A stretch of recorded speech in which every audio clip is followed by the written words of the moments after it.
here we go. Episode 7 of the Power Performance Podcast. On today's show, we have Lucy Barrett. Now, Lucy is a very good friend of mine from college, Westfield State. She was in kind of the same pool as Molly Mulcahy we had on a previous episode.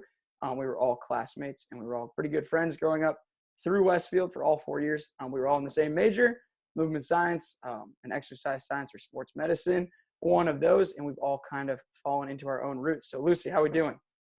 We're doing well. Doing Happy well. to be on. I've seen a lot of these podcasts. Was waiting to see when I'd get the text or call asking to come on. So I'm excited to be here. I know. We got to talk to people that helped build who we are today. Now, so let's talk a little bit about what you've been up to. Obviously, 2020, hopefully in the hindsight, right? 2021, maybe you're going to be better. Hopefully, fingers crossed. Let's just talk about kind of where you're at right now. What you've been up to since, because it's been a little bit of time since we've seen each other. Yeah. So post-grad, I actually did a strength and conditioning internship at the University of Alabama for a semester. It was August to December. Incredible experience. Was going to debate going for the whole year. Obviously, COVID hit in that spring semester, so everyone got sent home anyways. So I was kind of lucky that I didn't have to deal with that. But had a semester there. The being experienced to life as an Alabama athlete and being a strength coach, watching that from all different levels, from football, where it's by far the most intense, right down to kind of all the sports, was an incredible experience. Feel like helped me a lot in figuring things out and what level I wanted, our major to kind of take me in my career. And so I was there, spent semester teaching PE, actually kind of debated if that was the career path I wanted to go. Might be in my future. Right now it's currently not, but definitely enjoyed that. Loved working with kids, promoting that lifestyle of, introducing them to some sports they may not have known and just, being active and making gym class fun. So I definitely had a lot of fun with that. I made the move actually about almost a year now. June, July to Boston. I'm from way Western Mass. And so made the move to Boston, was doing a job in the consulting field with health and wellness industry, and kind of found that I wasn't really the path I saw myself going on. And so I recently made that break, and I am now part-time. I am on the onboarding process of a gym out in Salem called TD Athletes Edge.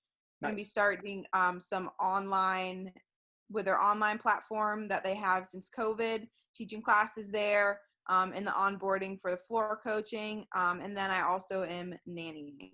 Nice. Hey, well, awesome. Well, you're still in the field, and you moved on a little bit, which is fine. Everyone, like I said, I had my first gig, learned a ton from it, got my feet wet. Totally. Everyone's got to get their feet wet. Totally. And it's okay. You moved on, and now you're on with someone else with TD Athletics, right? Is that what it is? TD Athletes Edge. Nice. Real quick, let's touch back on Alabama. Because you were there, they just won the national championship.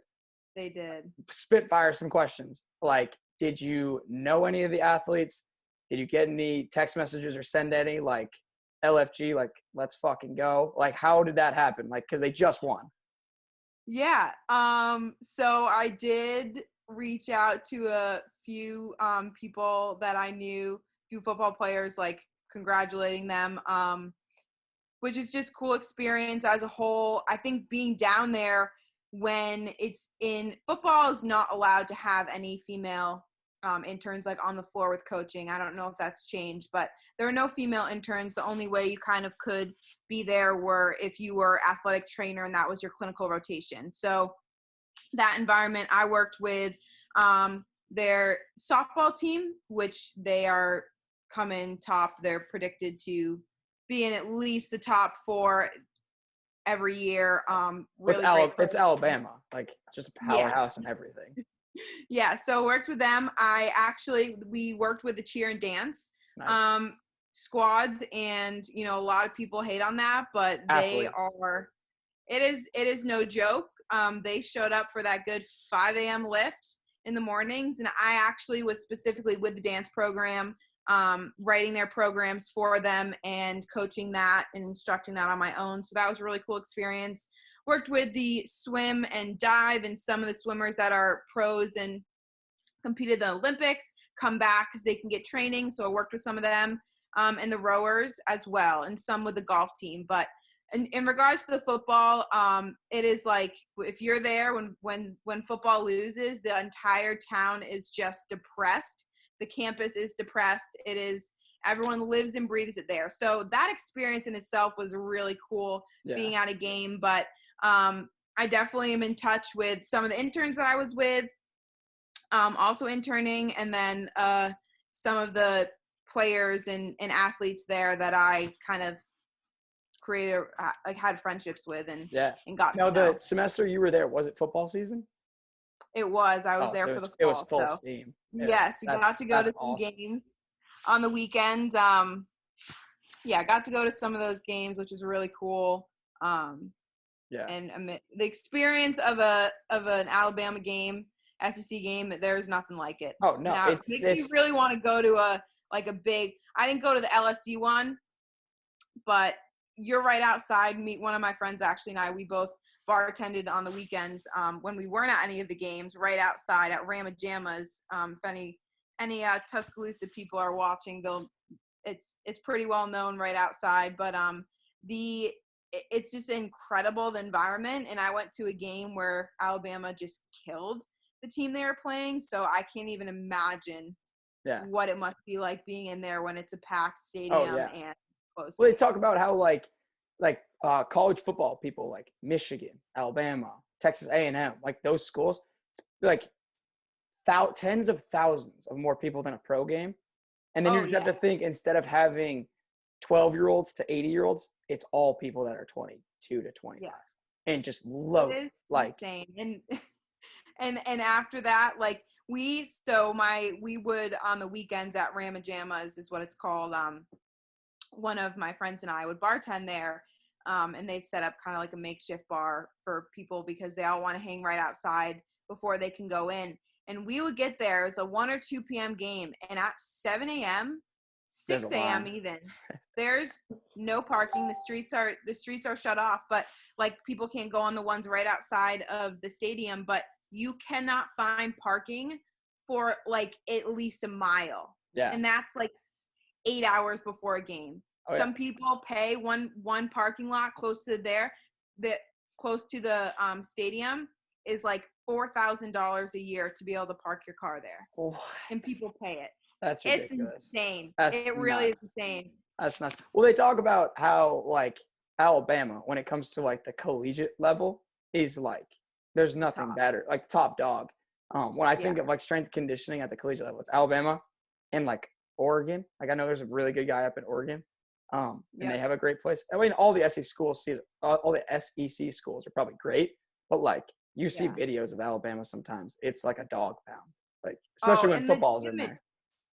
I will have to say though, is having worked out in their massive facility, and they have the whole indoor turf, that coming back from that to us, the gym felt awfully small because you're used to. I mean, they have 24 squat racks, just because it's all designed for the football team, but other sports get to use it. So you just have the best. You literally have the best of the best. You have the best strength coaches. One of the strength coaches I worked for, the rowing and swimming and diving, he was the quarterback's coach. Spent some time help when Tua got hurt, and he had to work with him individually, work time for him, assisting him on that. Really cool experience. Just being around these, and you realize that all of these athletes, they're obviously specimens and at their sport and in general, but overall, like they're just like everybody else. They're just people. Like that's the craziest part. Is like so many of them, it just becomes like it's not like this big deal. Oh my God, look who it is, because it's just you're around them all the time.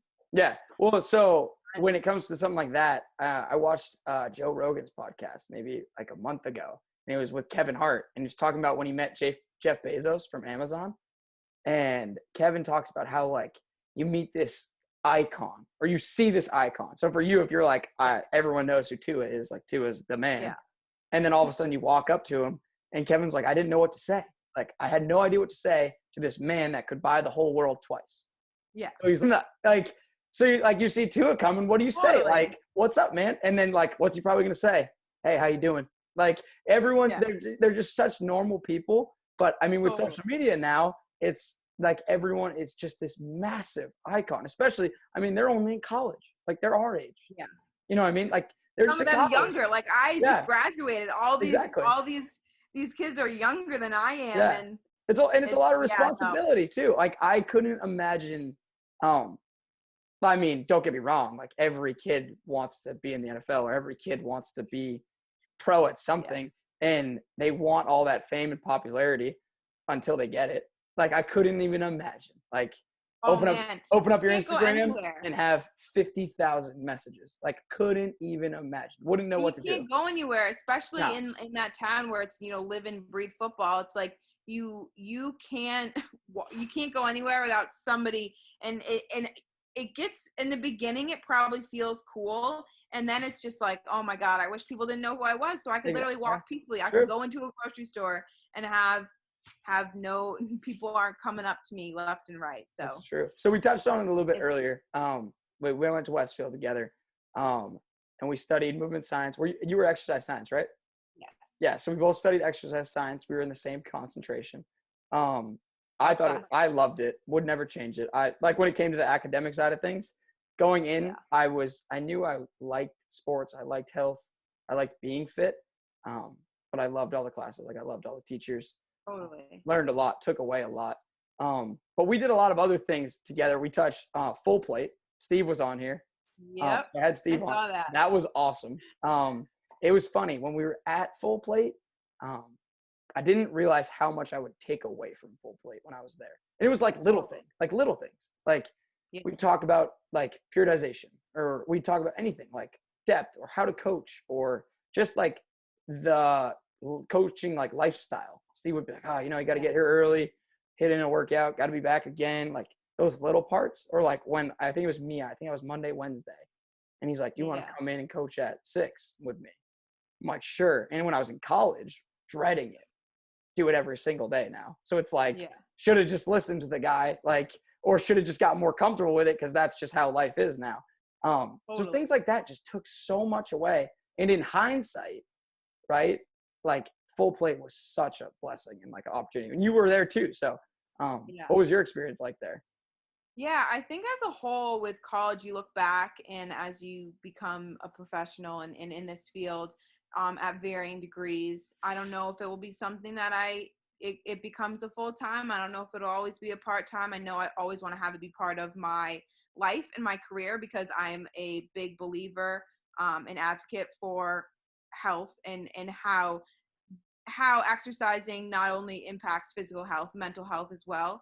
I think that's an area I'd really like to go with it. But you look back and, I'm finally kind of like, all right, I'm going to take the CSCS, Certified Strength and Conditioning Specialist exam. And, you're reading through things. And for me, I know in college, I playing 2 sports. My schedule was crazy, and I had to be very scheduled or I couldn't get things done. Yeah. And, sometimes if you don't spend as much time on it, or you skim through, you kind of get by doing doing what you need to pass and do well. And, I always wanted to get A's and B's, and maybe some classes that I definitely could have got an A in, but was more in the B range because it just required that little bit extra effort. Like, I wish I had spent more time in these classes soaking it up more, because now it's like, I look back and and this stuff is exciting to me now as I'm reading through these textbooks and I'm wanting to gain knowledge. I'm like, I had this in front of me for 4 years. I wish I had even capitalized on it more than I did. Literally. So for me, touching on that like statement right there, where you're like, it's things from like freshman year or sophomore year. Like, I can remember classes I've had, I call it like deja vu moments. Teacher will say something, it'll sink in, or like I hammered it a bunch on like a test in some class. And then all of a sudden, like, boom, it's right in front of you. Like in the real world, this is what it is. And you're like, holy shit, like now it's coming into play. And like, I learned it so much. And you're like, wow, there it is. Like right there, like here is the finite example, like things I've taken away from Phys of X, like VO2 max test, things like that. You're like, holy crap, here it is. Like, and even in that moment, you're like, why do I need to know this? And then you get in the real world and you're like, okay, there's all of these things make sense. And it's in for kind of advice is in being in college and not, there go my lights just turned on. That's it right there. Timer. But even in that moment, it's kind of like, what's the purpose? It's really trying to figure out a way, instead of just learning information, like how can I direct this into my life or some situation to personalize it to help learn that, or why is this going to benefit me? Because I think a lot of the time I was kind of like, why am I doing, like you ask why a lot and you don't really kind of get to the root of it, which when you personalize it, it becomes way more motivating to want to learn. So I definitely think that post-grad, I mean, everyone has their wishes they'd done things. I don't wish I had necessarily done things differently, but just kind of taking more advantage of all of the incredible professors, the resources, and being in these classes. I know there are times that, making it through that hour and 15, the goal is to just stay awake. Tough. Yeah. Or, you were passing notes back and forth, whether it was, you had your computer up and you were taking notes, really, you were surfing the web, doing those kind of things. So you definitely have an appreciation more for it, I think, post-grad, which I think most people kind of do. Yeah. Well, the other thing too is it's like, I found it's the application of the thing, right? Like totally. You can read the textbook or you can take the notes and you can study, read the same line 45 times. You don't apply it. You don't realize it until all of a sudden it's right in front of you, like in the real world. And it's funny, like when you start to, like, it happened at Full Plate a few times, and then it's definitely happening with me now with everything, all the coaching that I do now. It's all of a sudden it's right there, and you're like, here it is. Like now I get to apply it, or it's something that was maybe in my brain, like put on the back burner, and now it's resurfaced, and you're like, I know this, like I can do this. Like I've seen it. Yeah, I've heard it. I've seen it. And So that's I think that piece of when you're applying it is when it sticks with you that much more.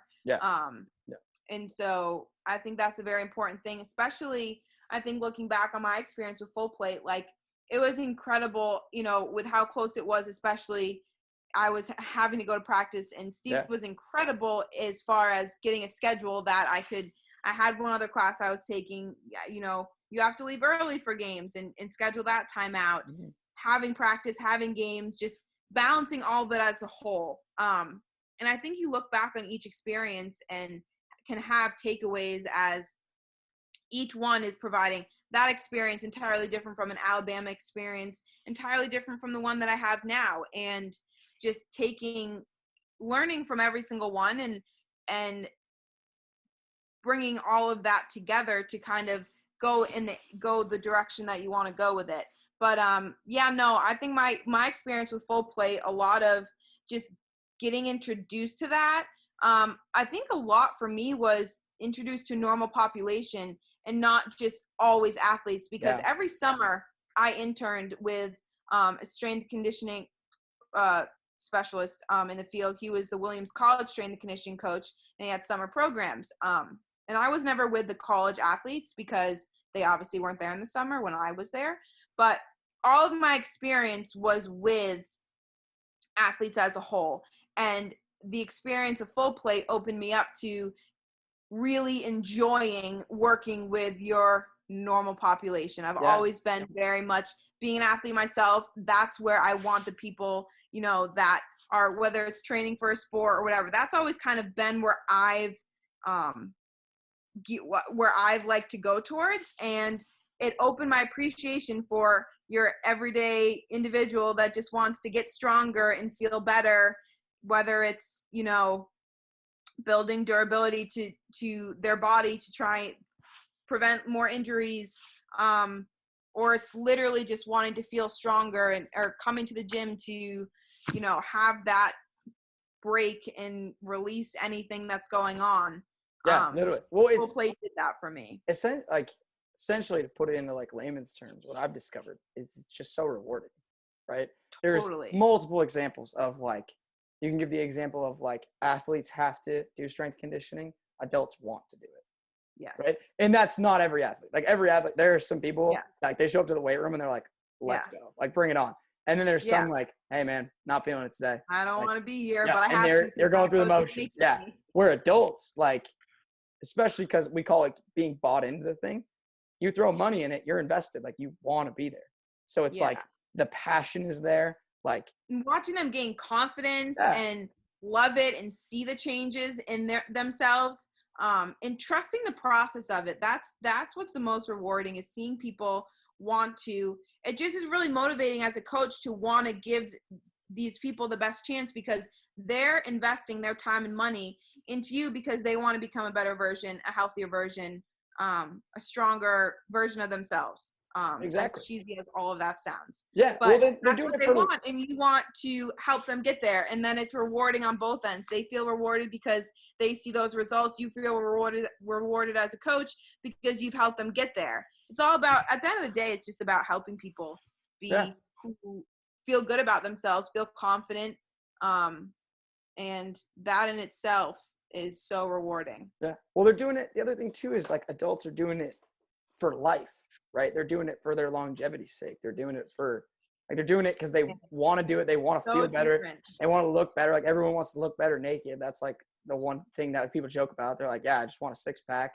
I want to have like awesome looking legs so I can wear those small shorts on the beach that everyone wears. Bikini season. Yeah. Where like a college athlete or like any athlete in general, like one of the toughest parts when you do like high school athletics strength coach, or like there's a tenure there. Like at some point, unless that athlete like just becomes an adult and, for example, and like stays in your program, like they might leave at some point. So there's a window of opportunity that you have where if you get an adult, like for example at the CrossFit gym, like if you get an adult that's 30 and you like positively impact their life, like they are now a lifer. Like they believe in you, they believe in the process, and like you can have them for 30, 40 years and just like watch their lifespan just grow every single day. And I think off of that, for me, having been an athlete, and I give so much credit, and I never really understood it, because all growing up through college, it was, I'm in season, especially when I got to college. I'm in season in October, all of September, playing pickup, getting ready for the season.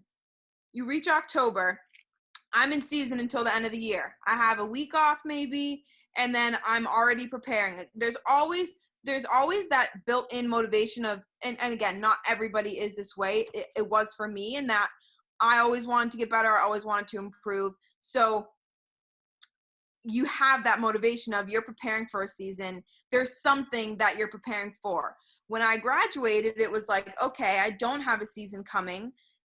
I just need to find the motivation to work out just to work out. There isn't an end goal in sight. It's not preparing to then the season's going to take in and I'm going to have built-in practices that I'm not having to find motivation to go to because I have to be there.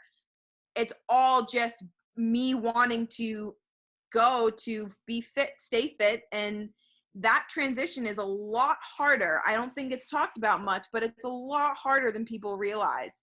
I have so much credit for the people that go to the gym, even all through high school and college, that didn't have built-in practices and built-in lifts and just went to the gym to stay fit, because man, that is an adjustment that I was not ready for. Yeah. Oh yeah. Well, they talk about it with football players, for example, that come out of the NFL, right? Highest level, jacked, absolutely diesel. 5 years later, fat, right? Yeah. Like, don't want to say it that way, and it doesn't happen to everyone. Yeah. So, like, if God forbid, right? You know what I mean? Like an NFL player watches this, but like some of them lose it, right? Like, because it's just the motivation thing. Like they're competing for a Lombardi trophy. Yeah. They're not going to go to the gym to whatever, like when they're done, like they just put their body. Like, I'm here years. to. Yeah, exactly. But that, like, and everyone has different motivation, right? My motivation, like, I was a competitive guy, was never the greatest athlete, but I always loved competing. I loved sports, right? And CrossFit still gives me that itch a little bit. Like, I can go in, do my thing, have a little bit of an itch, right? And then get out. But it helps me motivate myself to do better and feel better. And I can attest right now at this moment, I've never been in better shape in my entire life, ever. When I was an athlete, now like this is the best shape I've ever been in my life. But let's touch back to athletics too, so we can relate this back to people. Let's touch about your athletic career, because one, you've coached, you have a passion for health and wellness, but back in college too, one of the coolest things to see was you were like a really good athlete. You were a very good athlete in multiple sports. So let's touch on that a little bit. Let's go with basketball first, because that was, for me, the big one for you. You were great at both, but basketball, I mean, let's talk a little bit about basketball at Westfield and that experience, and then what it was like being a collegiate athlete and kind of studying health and wellness at the same time. Totally. Basketball career-wise, I not bad. No, I'm not. I'm saying in Westfield. Boast yourself up a little bit. It's okay. As far as I knew I wanted to play two sports in college, I was not ready. I played soccer in high school, but three was feeling like a little bit too much to try and manage. And so, I never basketball has always been my number one sport. I love lacrosse. I really enjoyed soccer, not as much as lacrosse, but I enjoyed it. But I was never willing to lose part of a season of basketball to a third sport. So lacrosse, and I was, I think, a little bit better at it. So I was looking at Westfield and Springfield, and Westfield just clicked with me, both coaches. I was in their Bonacos program, which is a learning disability program that they have, that it was incredible, and had the exercise science, and I felt like was more manageable. Basketball wise, so Westfield ran entirely different. Coming in freshman year, to preface this, in high school, I was a much slower, didn't really do much but shoot. My dad was my high school coach. One thing I pride myself on is work ethic. And so I knew that in a program, I was always going to work hard. And I thought that a coach could see that. And so coming in freshman year, I was not that great, in my personal opinion. Could hit some threes, and I felt like that was kind of the extent I could, see the floor. But coming in, most college, they go 6 deep on the bench, maybe 7, 8, but you have 6 people playing. And so it was really like, okay, getting used to the college, getting used to the adjustment as a whole. And right after, cuts were made, coach was like, we're doing an entirely different system called the Grinnell system. And we are subbing every minute on the minute, 45 seconds to a minute-ish. We are full court pressing and trapping the entire game. Yeah. So now this opened the door of, you're not having only your 5, 6 players. You're minimally having to play 10 people a game, because you have to, you're not crossing with the other group. So as freshmen, we're like, woo, that's awesome. Fantastic. We have a better shot at playing. Yeah, exactly. And we're all like, we just want to be out there. And we had a group of us 5 freshmen that were in the second group of 5. She had kept originally returners kind of in 1 and us 5. And we were playing great together. Chemistry was great. No one was really selfish, because we were happy to be out there. There were some bumps overall. I would say the returners were not thrilled on the adjustment, because the best players that were playing close to 40 minutes a game were now getting cut in half. But it's an adjustment, eventually people bought in. No one likes adjusting. Yeah. Like that's just life. No one likes change, but change can be good. And it definitely had some tension, because we were like thrilled, and upperclassmen were like, what is this? We're going from 40 minutes a game to playing 20. Like, what the heck? But anyways, people adjusted to that, and worked out bumps and bruises within the system. And we won our first year, MASCAC, which was really exciting. Ended up winning all 4 years, which I think was where my class, me and my 2 teammates in my class, were the first to kind of do that. Yeah. It was a change for someone from the outside looking in, right? Someone that went to the school or was like looking at what you guys are doing through like the first year. And we'll talk about the playing style, and then we'll talk about what you did in 4 years. Like the playing style, to put it into like perspective for everyone. every minute there was 5 new people. And every minute that silly little horn was going off. And you're like, what? Anyone that played basketball before or has watched a basketball game, what is you're happening? like, what in the hell are they doing? But then the craziest part to see, and this happened the first year, the second year, third year, fourth year, and I can remember players. Jill Valley. Who was the other one at your freshman year? Kersey, right? Yep. Kersey. Like, they were like 2 seniors, right? Or 2 returners. They were, right? yeah, they were. The craziest part was that you guys changed how you played, but the numbers didn't. Like, if you looked out at the game, like, it didn't change. Like, I would go to a game, I'd look up, Jill would have 40 points. But if you're thinking someone's playing every other minute, how do they be consecutive, things like that? It was just the playing style that she played at. Like, someone on your team could have 40 points, and they're playing only 55 seconds. She still holds the record at 53. I think she had and you played the same way. Like, it was unbelievable. But you also, like, you got to play in a different way. So to put it into perspective, I think what you guys were trying to do, or at least what it looked, you were never tired. It's kind of like – No, it was the goal of tiring everybody else out, and we're subbing every minute, and we have that little breather. A lot of people are like, how can you get into a rhythm when you're subbing every minute? The game is going so fast, and you are winded by the time you're subbing out. Oh, man, if there was not a whistle and you're going for 2.5 minutes, you were like, dead. Lord have mercy. Dead. Yeah. But you guys out definitely were not endurance athletes. Yeah, we're no. You're so you're out, athletes. But for that minute, your other team's going, and the idea is that you're trying to have, coach was all like layups and threes, not that, set offense, working on mid-range. Like, it was, we led the nation, I want to say all 4 years in assisted turnover ratio, turnovers per game, and a few other categories. But the goal was just to make the other team frantic, to make them tired, and that turnover rate in trying to get fast break layups. So in that minute you're off, you're still into the game because so much is happening and it's really exciting. And then next thing you know, you're already getting called back up because once it's at 45 seconds, you're going up for the next whistle. So it was pretty cool to watch. You have that momentum because you could get 10 shots off in a minute's time, like as a team. So I think people don't really realize that piece of it. But there was much more like I said, from someone from the outside in. And I had like a little basketball experience. Like, I knew what kind of your traditional basketball looked like. And no, basketball has changed tremendously over the past 10 years. But like, looking at it, the best way to put it into words is like, there was a group that would go as hard as they could for a minute. And then there was a group that would go as hard as you could for a minute.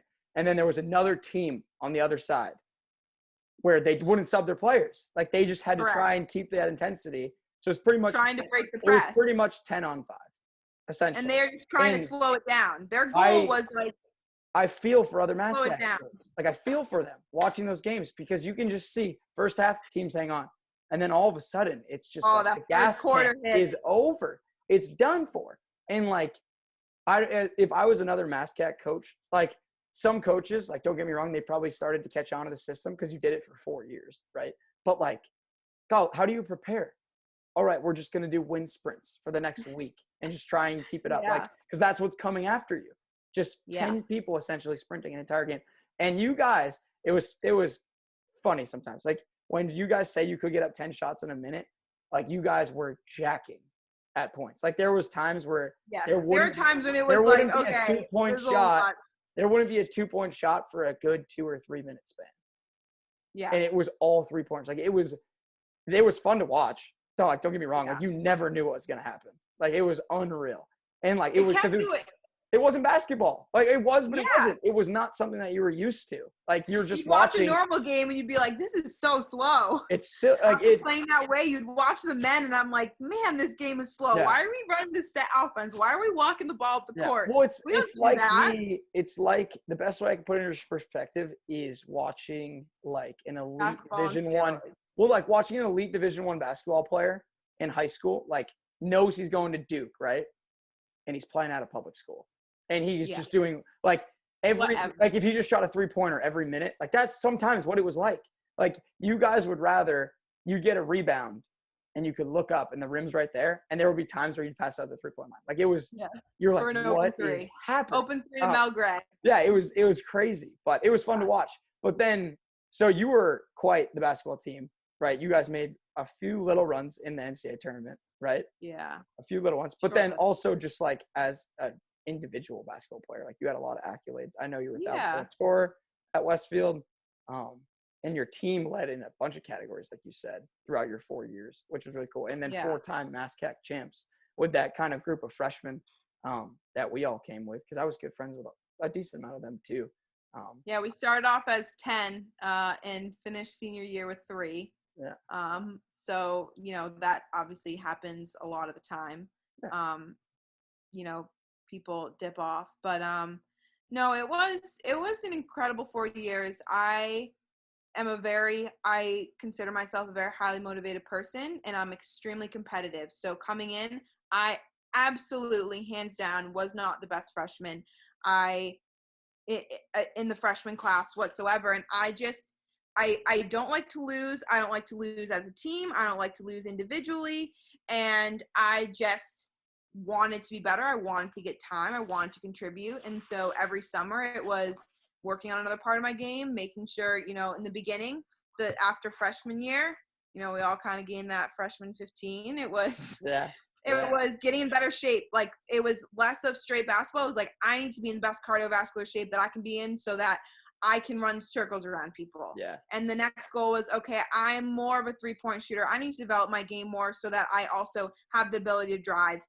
Junior, senior year was like, I want to, your goal is to always get closer to perfection. You never can actually reach that. But I want to, while I 3-point driving to the hoop, I now need to see how can I, aside from scoring myself, engage more. So it's being able to find my teammates, setting up my teammates. Junior and senior year, I think a lot of my focus was, we need to be great as a team. I can keep working on my game individually and keep getting better, but I myself am never going to win a basketball game by myself. No. And how can I find each one of my teammates, especially the ones I play with from Chelsea, senior year, Chelsea, Melissa Gray, Kayla, sometimes it was Siobhan, sometimes it was Jen in that other position, but knowing their strengths and being able to put them in positions where they're in their strengths. And I think that was the biggest jump I made in that junior, senior year was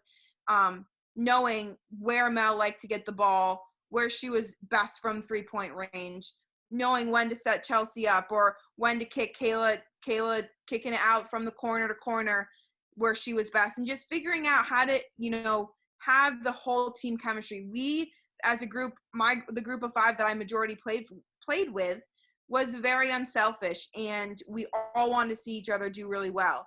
And so I think that, on top of really trying to put players in positions, when I'm getting them the ball or whoever's getting them the ball, to learn the strengths and try and set them up for those situations. And I think that was a big piece as far as you get to your junior, senior year, all these other teams in the MASCAC have seen the system you play for 4 years. Coaches are making adjustments. Players are making adjustments. We need to make adjustments too. Yeah. So I think that was a big piece as it got to junior, senior year. And it got harder because we didn't have size. Other teams did. They capitalized on that. How are we going to adjust? And it was a big thing with Worcester when we won our senior year.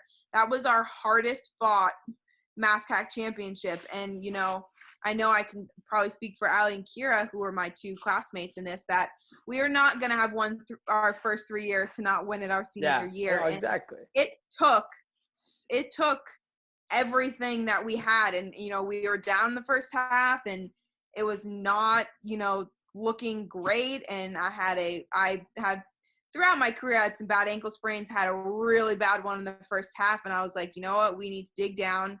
And it was just trying to be the smarter team. We didn't have the size, but if we had the smarts and we had the heart and hustle, that would carry us through. Yeah. No, you guys changed Westfield basketball. But then, so the other crazy thing was, coming from like a great athlete perspective, was that you end basketball and you go directly into lacrosse. Like that was nuts. But then you guys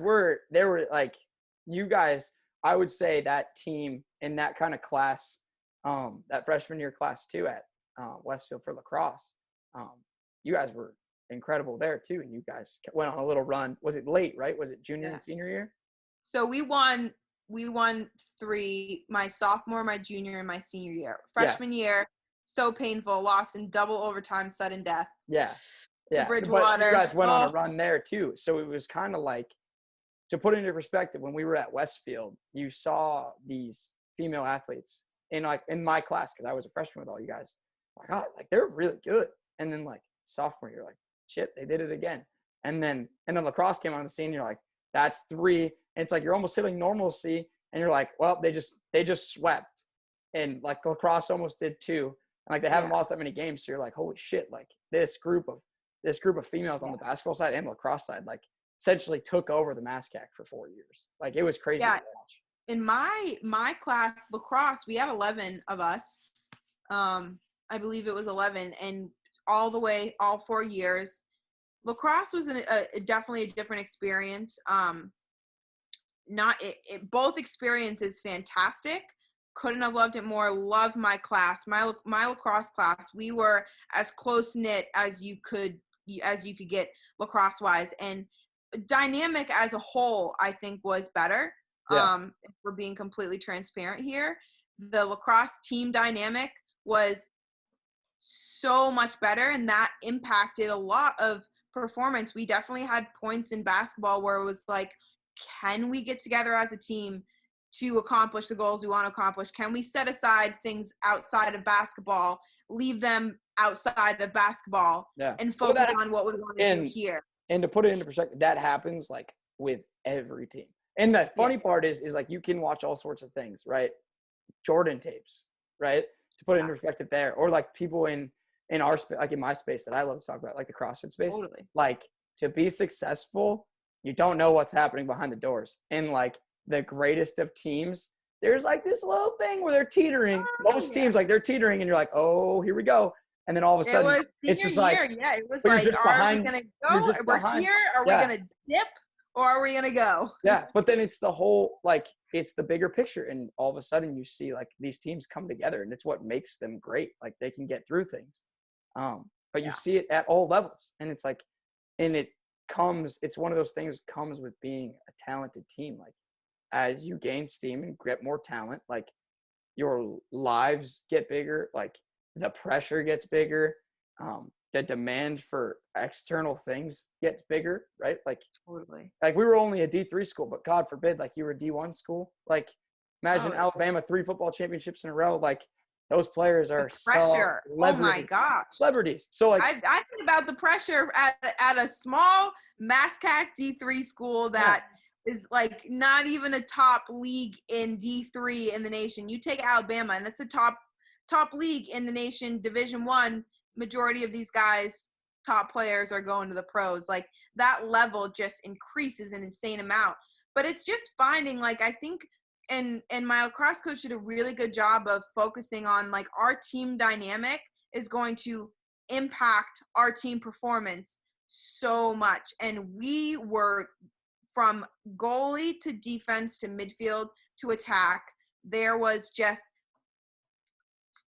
incredible chemistry, because there really weren't things outside where people weren't, didn't get along, or they're outside lacrosse. Like I said, my lacrosse experience was not, in my opinion, a normal experience on a female team, because I've been on a lot of them, and there's more drama than anybody. Well, it comes with the territory, right? Like, comes with the territory. Yeah. It's like having siblings almost, especially in college. Like, I work with a lot of high school athletes right now, and I've worked with high school athletes before.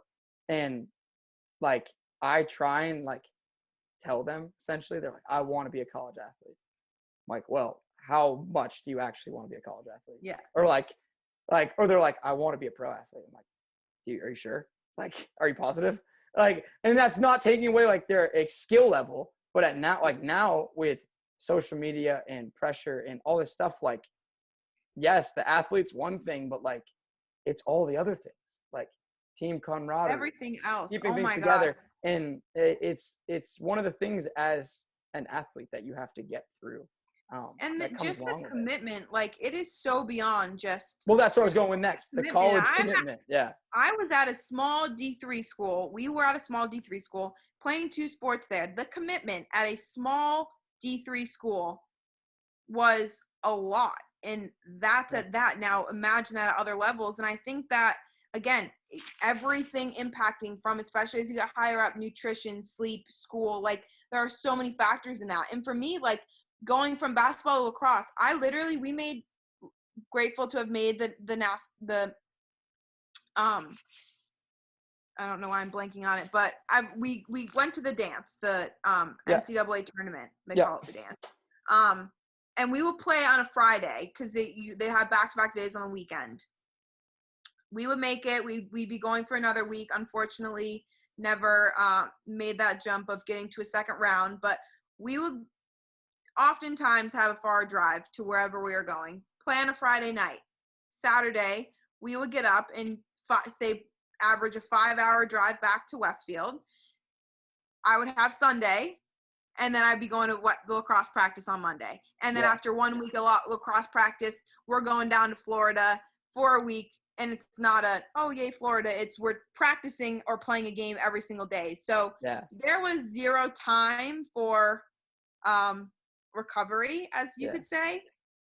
It definitely would get to me kind of, my coach did become like more understanding, especially as my time increased in basketball and it was a more taxing season as I was playing more, having more understanding when okay, I needed to not be doing all of these sprints on top of it because my body needs dying. A little bit of a break, but being at everything.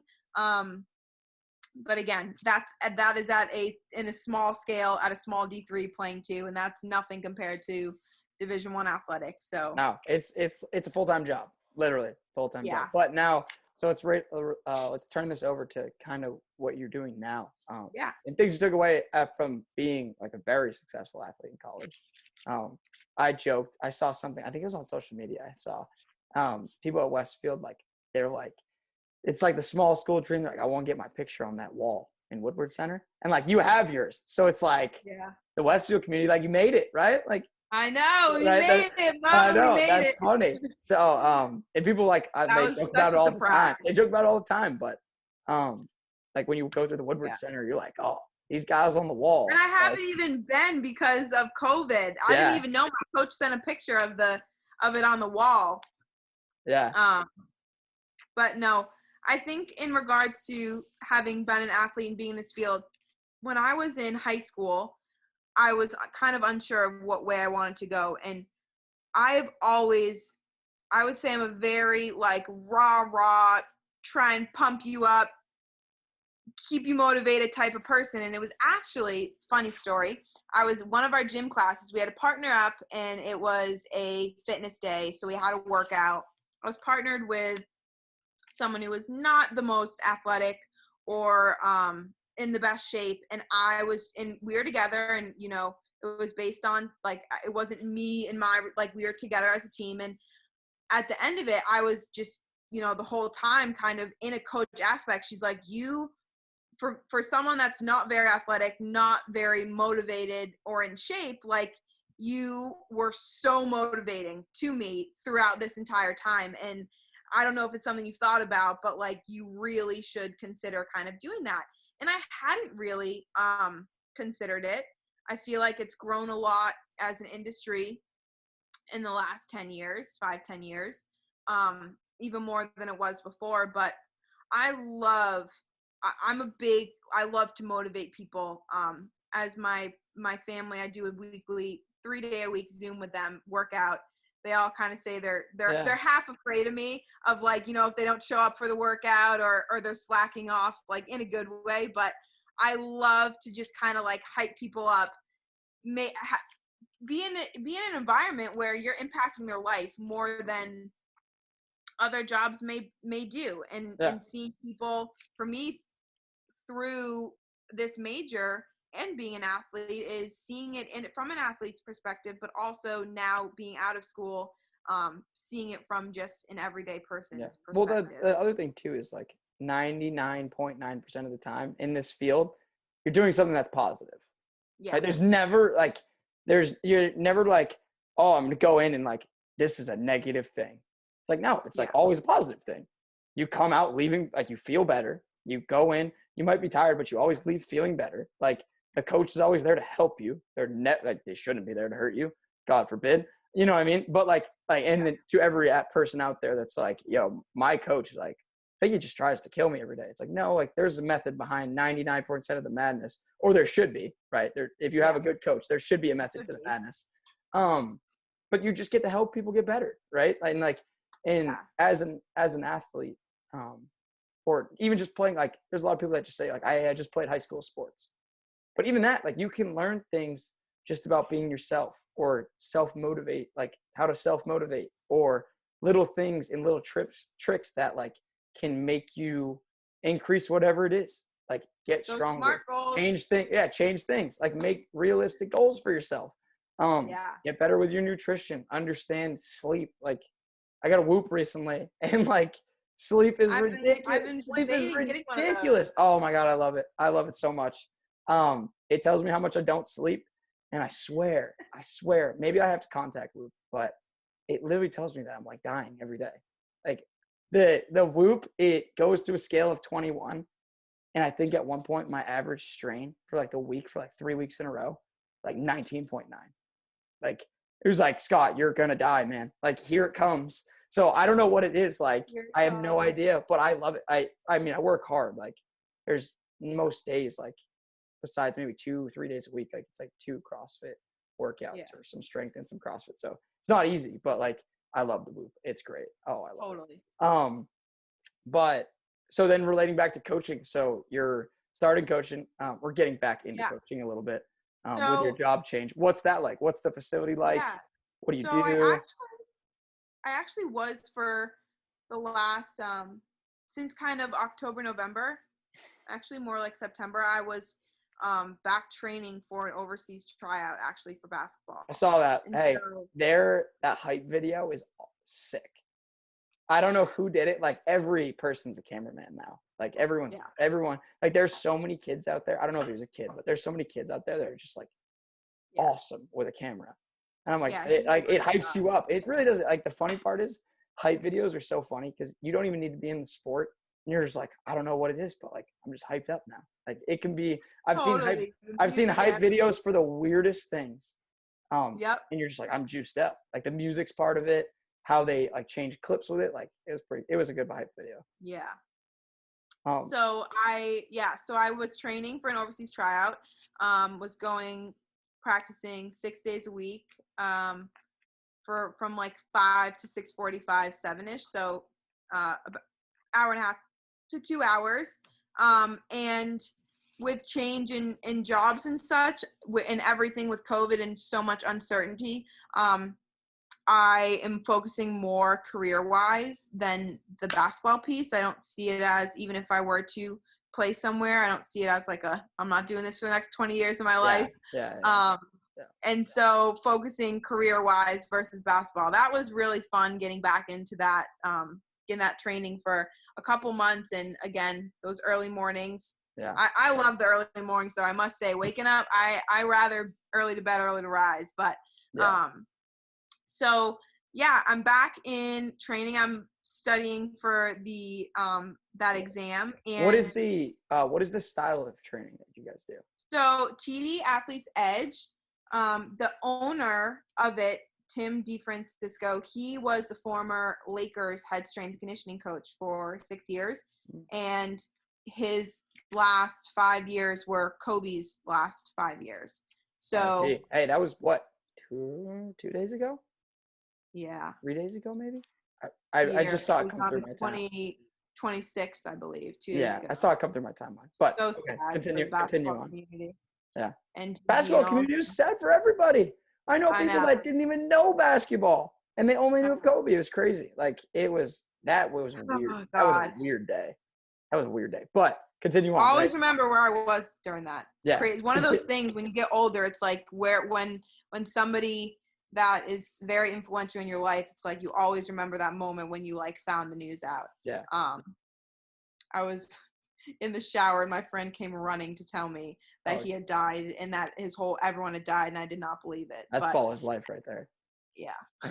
But all right, so Lakers trainer. Anyway, so yeah, he has the thing I love about this gym. It's not where you can buy a membership and show up to. It is all individualized programs. They also created an Edge Now platform, which is you can buy, you can have a monthly membership where you have access to the online classes, which I'm going to start teaching. And then you could choose in-person training. They have an online training. More are doing that now because not for purpose of they don't want to, it's the gym as far as COVID wise and not wanting to come into a gym. A lot of these online people will go back to in person. But anyways, he has a PT. He's a physical therapist, certified strength and conditioning coach, AT undergrad, then went to PT school, got a CSCS.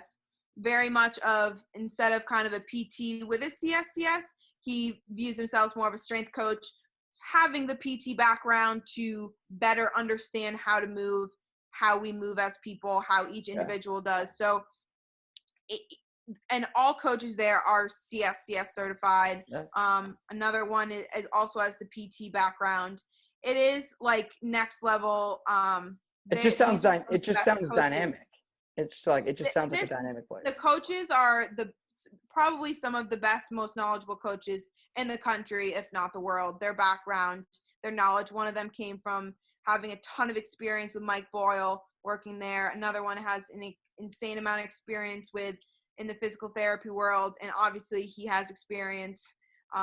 He has a lot of experience. So yeah.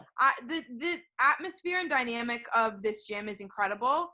All of programming it's not I need to go out and bring in new people. When somebody comes in, there's an assessment that happens that only a PT will do to see any imbalances. And then from there, they'll have an individualized program. And in the first week, they'll have a one-on-one coach so that they can explain exercises. And there also are videos.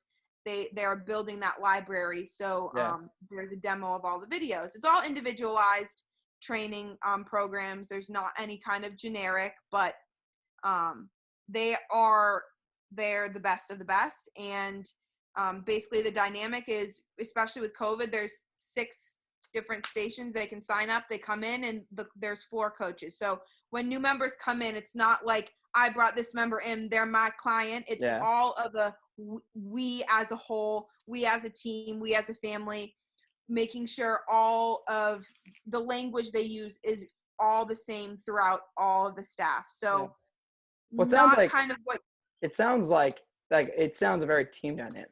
And it sounds like you've landed in a good spot. And that's the thing I love most about it, is that team aspect, not a me aspect of I have to compete with my coworkers to try and bring clients in and be successful. We're all on the same team here.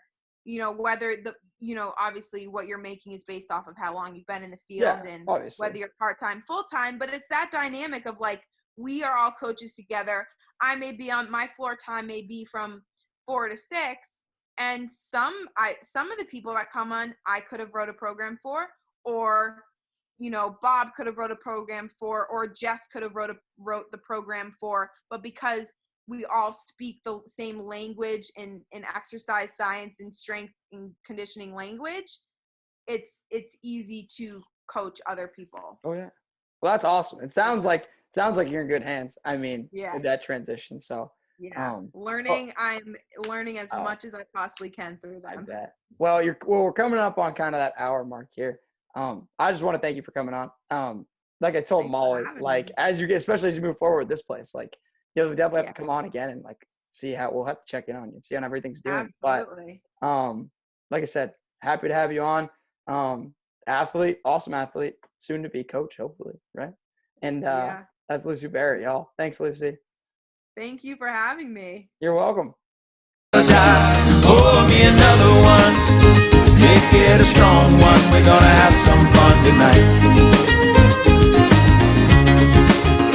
Just like the other one. Make it a double rum. We're gonna cast away tonight. I'm in an island state of mind. I think never gonna leave. I'd rather stay and watch the waves move the sand beneath my feet. Reggae on the radio, laying low and feeling